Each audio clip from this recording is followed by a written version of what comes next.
but I'm definitely just here to help and make sure that, the culture here is in the right direction, and it's already great since I've been here. So I'm just excited to kind of keep it going.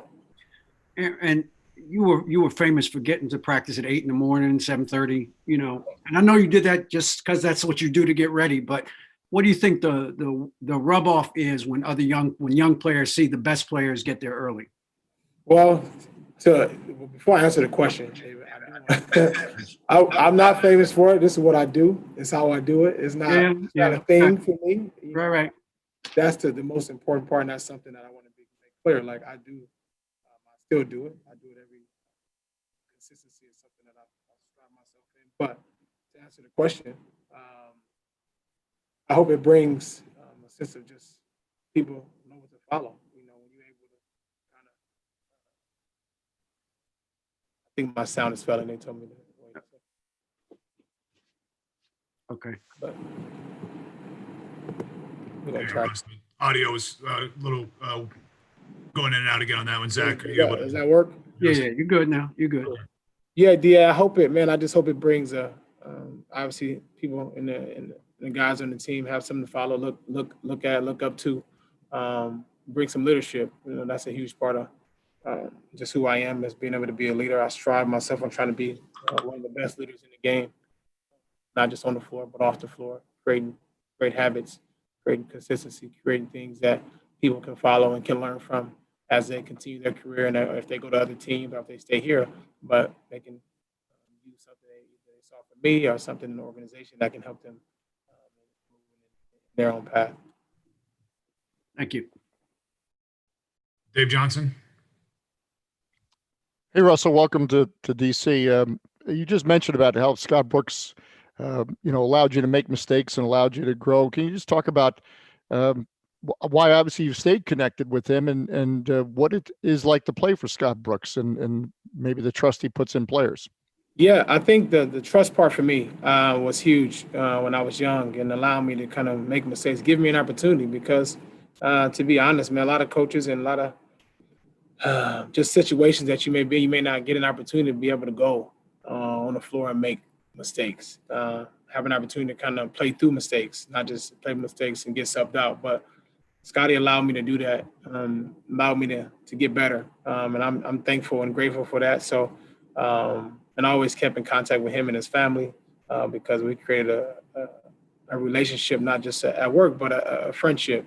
And now being able to kind of revisit that it's great. Obviously, I'm at a different point in my career. Scotty's been coaching for some time as well. But I think it's great, man. I'm excited about it. And I know he is. We've talked already just about different things that, old stories, which is great because we have so many different memories of us being together, the good, the bad. So I'm excited about it. Do you have a favorite story? A favorite story? I wouldn't say a favorite, but one thing I know about Scotty is just his personality. I love, how Scotty's just, I would say, they call it a player's coach, where you can have a conversation and talk about anything. He's always available to sit down and talk about whatever it is that you want to talk about. And to me, that's something that I'm grateful to be able to have obviously a coach to be able to do that and sit down and talk about whatever it is that I need to talk about. Thank you. Chase. Hey, Russ, welcome. Thank you. You are used to throughout your career playing for contenders and really good teams. And this franchise hasn't won 50 games or been to the conference finals since the 1970s. How do you size up the potential and the opportunity to win here? Size are really high. Every season I come into the objective, regardless of what's on the team, it's one goal, and that's to strive to win a championship. If you don't win, it's only one champion. All other teams fail, and that's kind of how I look at it. So the mindset and mentality is not even remotely different. It stays the same for me personally. And here, my job is to be able to bring the same mentality here and find ways to be able to help and enhance the program. And it's a roster full of a lot of young players, a lot of guys who are developing in this league. Generally, what do you expect from your teammates? I expect them to be them. I think the biggest thing is be who they are. That's how you learn. That's how you get better. You make mistakes. This is how you see some of the great stars of our league and young stars. You see the things that they do. But you have to make mistakes first. You have to learn. You have to understand. And we have a lot of guys that can be really, really good. Go out and compete and play hard. That's the biggest thing. All the X's and O's and all the other stuff will come. But playing hard and understanding what it is to compete is the most important part, and everything else will fall in place. Jonathan Fagan. Hi, Russ. Did you want to be traded? And if you did, what led you to feel that way?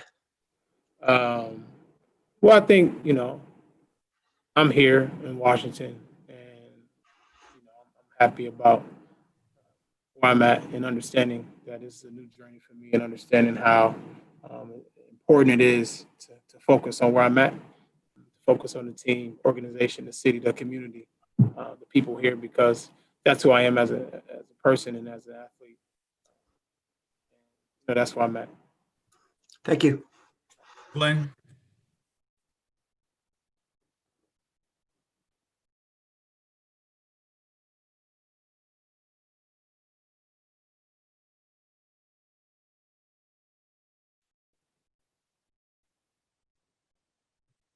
Glenn Consor. Hey, Russ, welcome. Sorry. Thank you. You mentioned earlier how, when you were a young player, you were allowed to play through mistakes. But your game has really been impressive because you've been able to seem to improve every year you've played.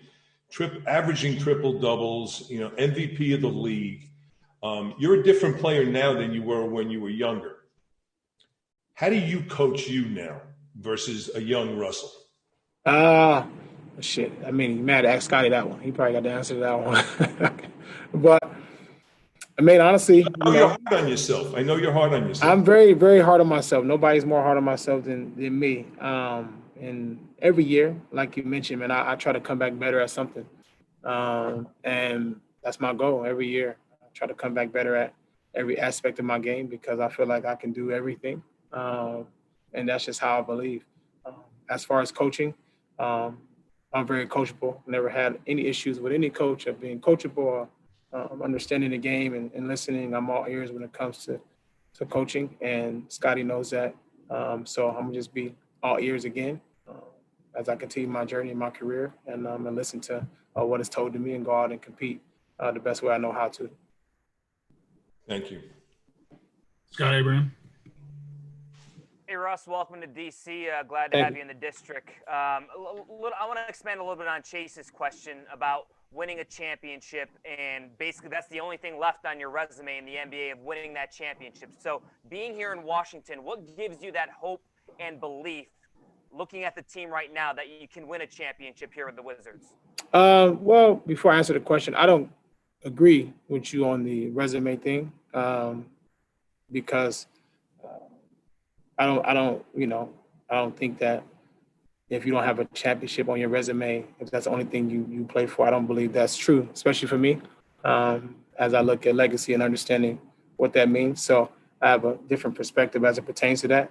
But to answer your question, I do every season I go in with the mentality to be able to strive to be the best. If I'm not striving to win the championship, then what's the point? And I believe that each NBA player and teams, coaching staff, they come in trying to be the best, regardless of the personnel, regardless of what you have, what other teams have. It really doesn't matter. What matters is what we have in our locker room, and that's the most important thing to me. And we're going to strive to win as many games as we can and try to win a championship if we can't, as long as we put our effort, our energy, our time, and our sacrifice our minds and our bodies to be able to do it. We can walk away and live with that. And a little fun follow-up. I don't want to put you on the spot here, but I know you're a big Cowboys fan. So how's that going to mix here in Washington with the burgundy and gold? Well, we're going to have to see, but I'm definitely going to stay a Cowboy fan for sure. You sure about that? Second thoughts there? No. I'm a Cowboy fan for sure. Thank you, Russ. Yeah. Tim Reynolds.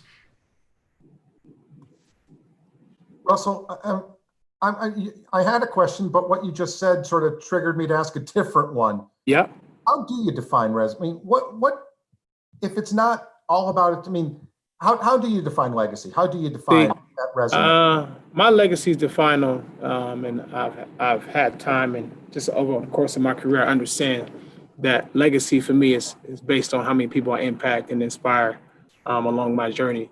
I believe God has blessed me with this platform to play basketball, yes, but also to impact and inspire so many people across the world, and being in the community, understanding what it's like to be in my position is something that I take very, very seriously. I'm very intact to my community, my underserved communities, my African American communities, and each day, as much energy and effort I give to the game, I give back to the community the same way. And I've been doing that since I've been in the league and understanding why it's important. Yes, legacy on the basketball terms of whatever the people that determine your legacy, but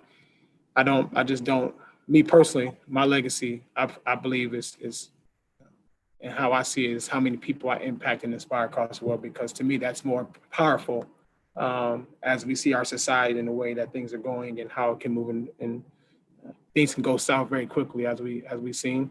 And that's just how I see my legacy and, as I look forward and kind of my career and my life after basketball and while I'm playing, it's how many people I impact and inspire along the way. To follow up, Russ, you used the word platform. And part of the reason why everybody went to the bubble was that platform with the Black Lives Matter on the court, with some guys having, messaging on the backs of their jerseys. Now that it's going to be quote unquote more back to normal, I guess, in this new season, how do you want those messages to continue getting out? How do you want NBA players to keep using that platform now? I think each NBA player have a platform and can use it with whatever they're most comfortably. But for me, I can only speak for myself, and I know that I am in the process of each and every day of doing things to help our underserved.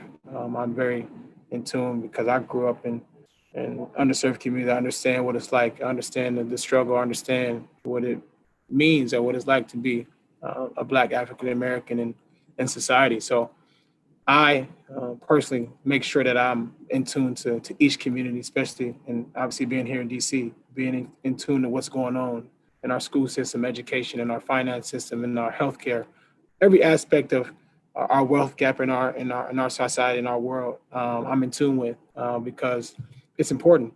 Me having children of my own, I understand, and I kind of know why it's important now. It's going to be a while, obviously, to close a wealth gap, but it's important that somebody and that has the power, has the ability to impact the outreach to be able to, put their foot down and make a stand. And to me, to go back to my question, that is legacy. That's legacy. That creates a legacy long term for your kids, for their children, and that's just how I look at it. Thanks, Russ. Good luck this season. Thank you. Heather? Hi, Russell. Welcome to DC. Thank you. God bless you and your wife moving the three kids. It's hard enough to get my two young kids to Target, to the store, and you're going, different states. So God bless you guys for that. Thank you. So obviously we know a lot about you. The DC fans, the community, know a lot about you for everything you've done on the court. They can read the stat sheet. What are maybe some things, as this community does get to know you more, whether it's likes, things you do with your family, again, just anything of that nature that maybe we can't Google about you? What are some things that we should know about you and our viewers and fans should know about you?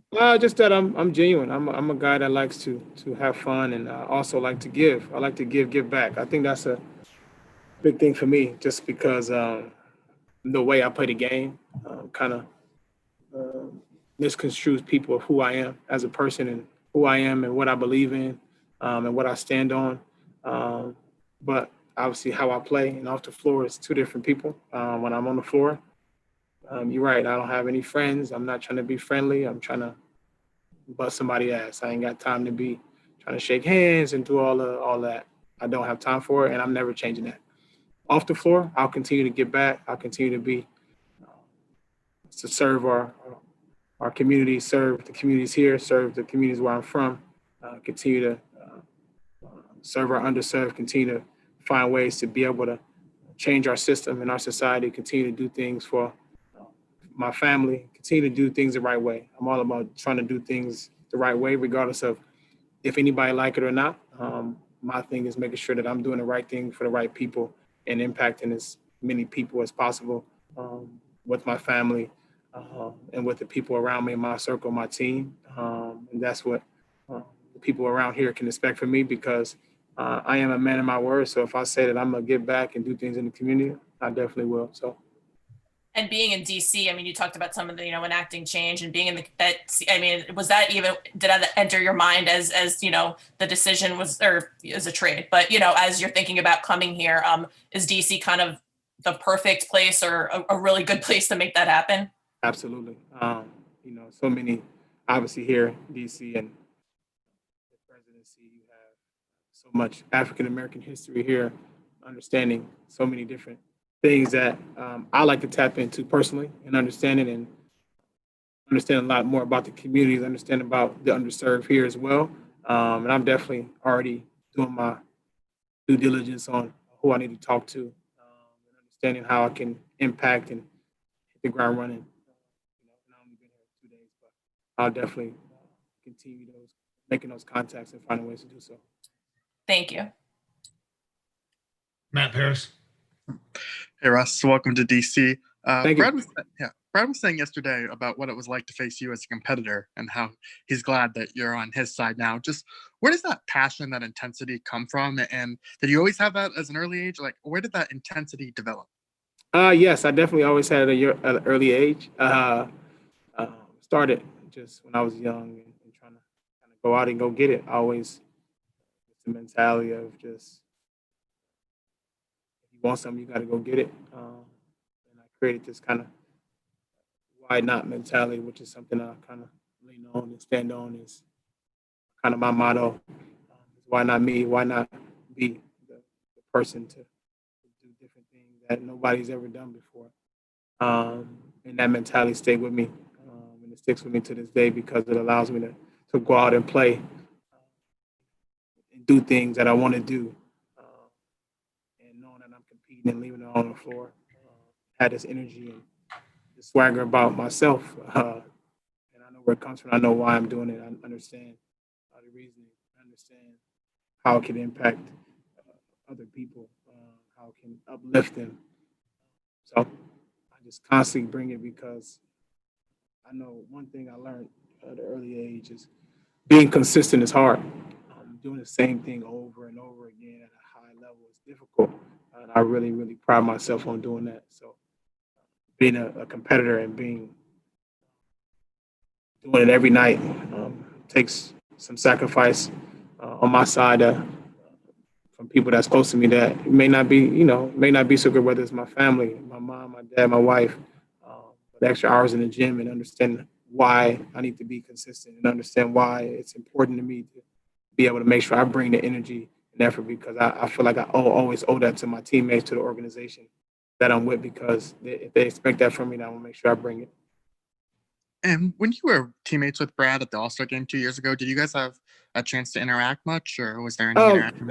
Yeah, I mean, it's All-Star game is tough to interact, but me watching Brad and seeing him and competing against him for years, I've always been a huge fan of his game because he goes and competes and he's like a silent assassin. He don't really say much. He kind of goes in the game, but once the game starts, he gets to it, and that's something I love about him always, just watching him. And obviously he's gotten better and better each and every season. And I'm just excited to be able to play alongside of him and help him in any way I can. Thank you so much. Michael Lee. Hey Russ, how you doing?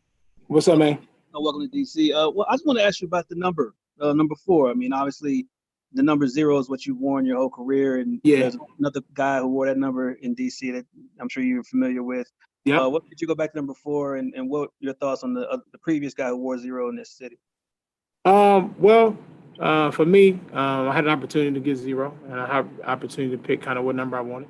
Obviously, I could have stayed with 0 if I wanted to, but I just decided to. It's kind of my first time in my career I can go back to My original number when I got to Oklahoma, even at UCLA, I got there. Aaron Afalo had it, UCLA, and then I got to Oklahoma City.